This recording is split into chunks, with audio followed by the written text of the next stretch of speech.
Okay, so we're going to sketch this. This one starts off a little special because of the root. We have a domain restriction right away. That has to be greater than or equal to 0. So x has to be less than or equal to 6. Okay, so this graph does not exist beyond 6. And also x equals 0 and 6 is the x-intercept. Let's get to this first derivative. Differentiate this, you get 1, 6 minus x. Differentiate this, and we're going to get chained by the derivative of that, which is a negative 1. So we get negative here. Common base is 2 root 6 minus x. You get 2, 6 minus x minus x.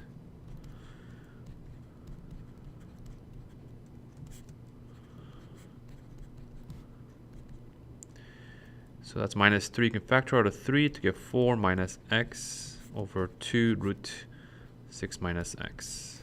So x equals 4 is a critical number. Okay.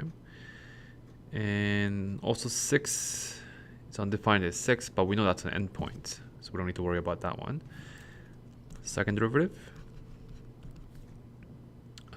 Actually also, right, that's the endpoint. This is always positive. So this is the numerator is a line that's going downwards. So before 4 it's positive, after it's negative. So keep that in mind. Let's leave the 3 over 2 outside. Differentiate this, you get negative. And we get root of 6 minus x. And then we differentiate this bottom.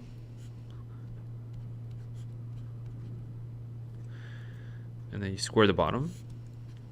And you get this. Okay, so let's clean this up.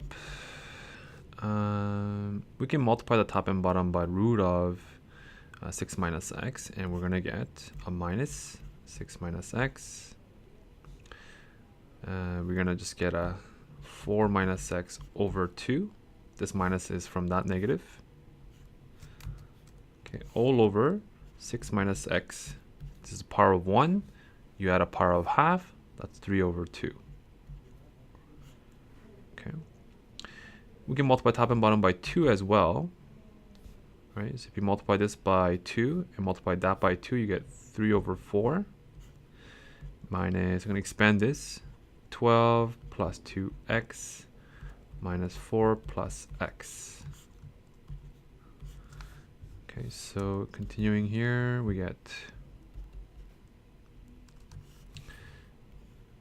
3x minus 16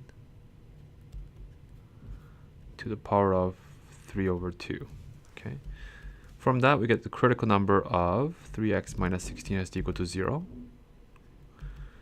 So 16 over 3. Let's try to put all this information together. We only got a single critical number here, 4. This is bigger than 5. So let's put 4 here first. This is 5 and 1/3, right? Okay. First derivative, second derivative. So the first derivative is going to be positive when this is positive. So it's 0 there, and it's positive here. It's a negative slope. Okay, second derivative is 0 there.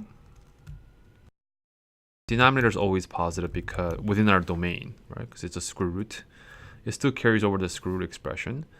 And this is a slope that's going, it's positive slope. So it's going to be positive here and negative here. Okay, so we stop obviously at 6. Okay, we stop there. Okay, let's see. This is going up, concaving down, going down and concaving down, down, up. So this is an inflection point. This is a local max. Okay, so let's find out what they are by plugging in 4 and 5 1 over 3 into the original. So 4 is actually just f at 4 is 4 root of 2. I get 4.4 when I plug that in. So okay, let's see here. So at 1 2 3 4 5 6, at 6 is 0, at 0 it's 0. At 4, 1 2 3 4, it's going to have a local max of 5.5, 5.7. Okay, and if 5 and 1 over 3, right, we're going to be at 4.4, and that's an inflection point.